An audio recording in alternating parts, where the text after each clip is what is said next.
Today on Tom's Tech Show, we are reviewing the AWS documentation for PowerShell and how we can use that to help us figure out what commands we need to use and how to create our code.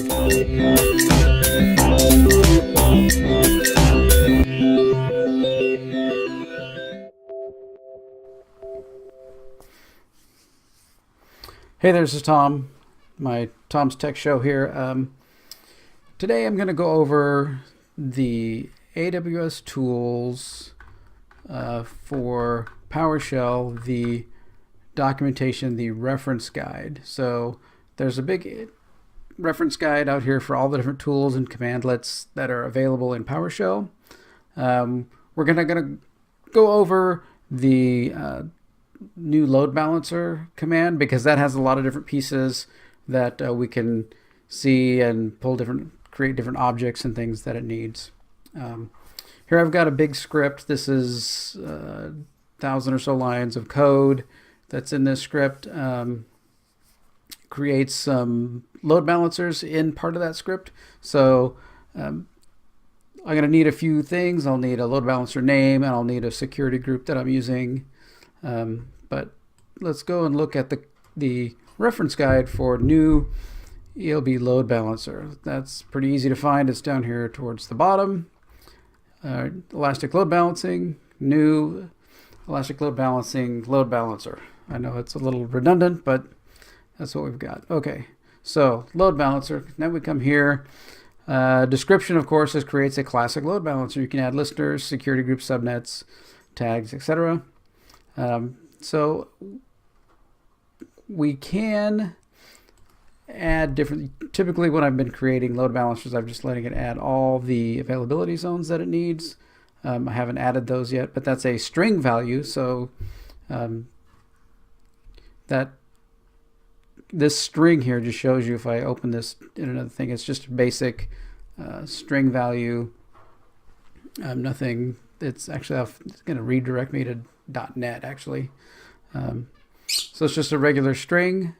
There are other items like the listener, which if I open that, it's going to show me that this is actually a class. So this is a AWS.NET class. So it'll take a second here. I didn't preload any of the pages. But you can see here this says this is an Amazon Elastic Load Balancing Model listener. So this is a class, and then this class will have different properties. We'll have port, protocol, load balancer port, protocol, and whether you want it to be SSL.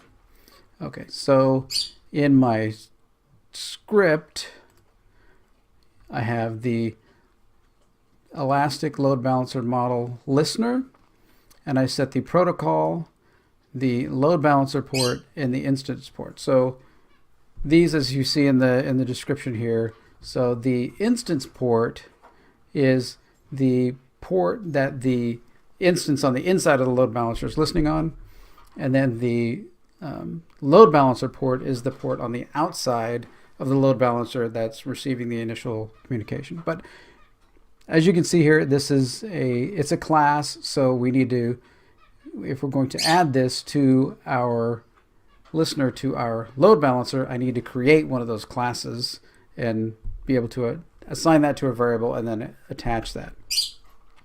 So there are tags. So if we open the tag value here, that is also another AWS .NET piece, and that's Amazon Elastic Load Balancing Model tag. So this also has some properties, the key and the value.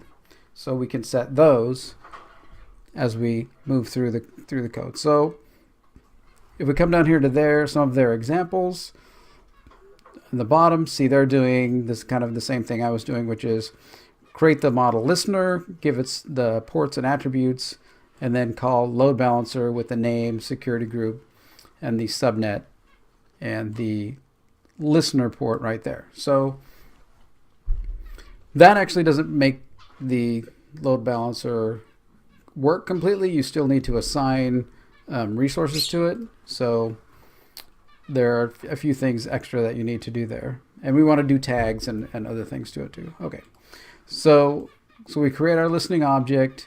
Now we do new load balancer, and I give it that listening object. So that's what it's going to be listening to. Port 80, passing into port 80, the load balancer name, and the subnet that I'm using currently, which I have stored in a variable, and the security group. So one thing to mention is, especially here with load balancers, the listening object, you can take this listening object and give it port 80, but if you don't have port 80 open in your security group, then you're not going to be listening. You're going to be blocking traffic trying to get into your instance. Okay, so now we're going to create and add to that, which is the Amazon Elastic Load Balancing Model tag. So if I come back here to my instance where I did an Amazon EC2 model tag specification, these are different. So they are defined different and they're applied a little bit differently, because you can see this is under the EC2 model and the load balancer is under the Elastic Load Balancing model. So they have these different classes that you can apply data to, and you just have to be aware of which one you need to use to apply that. Also, once you get the tag there, then you have to do add ELB resource tag, load balancer name, and the name, and then your tag that you've defined. So different from the tag specifications for creating EC2 items, and it's also a little bit different from items like you're doing the, what are the parts of it? You're doing security groups and some other things that you're tagging, and subnets that you're tagging. Those are even a different set of tags. Okay, so we've added the tag, and now we still need to. We say we need more ports open. Then, and some ports may be different incoming ports to reference ports on the instance. So I make some loops here, and in order to make the loop work right with the array for the first set of ports, I just do it twice, and it doesn't really matter, doesn't stop it to allow that set of ports open. But here with my SSL, I have ports 8088, 8443, 9443, and 7443. So I take each of those sets and I loop them through and create my object. So here I'm creating Elastic Load Balancer Model Listener again. And this is HTTPS, and the port 0, so the first element in my array, which is 8088, is my load balancing port. Then my instance port is the second port, which in the first case is 8088, but some of the other ones are 8443 going into 8088. So then I can do the new load balancer listener and apply that to the load balancer and add more ports being forwarded in to my instance. We also still need to remember that these ports that I'm forwarding in need to be open in the security group passing through. Okay, so one thing that this doesn't really tell you here is that once I have my load balancer, okay, it gets to the load balancer part and it shows you that I have a load balancer and all that has been created. This actually doesn't get it to your instance. So we still need to register ELB instance with load balancer. So I still need to take the instance that I have and attach it to that load balancer. So I have my instance ID. That's simply putting the instance ID with the load balancer name in that command and running that, and that'll connect the instance to the load balancer. And that's a fairly complete set of load balancer setup. I mean, so you can see their example is, you know, the basic one here at PowerShell is just to create the listener, give it the load balancer name, and then it's there. But there's also other things you might want to do. You might want to add the tag. You might want to add more ports that are open to it. You definitely need to add instances or multiple instances to that load balancer so that it can actually balance traffic between all of your instances.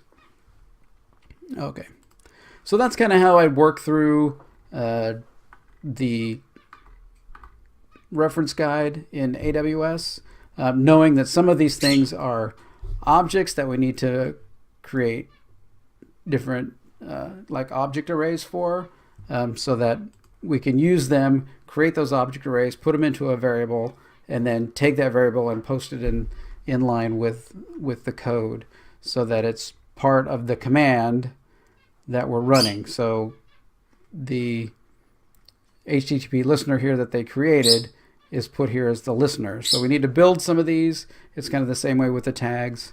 And you have to do the tag that is specific for that part. There's different tag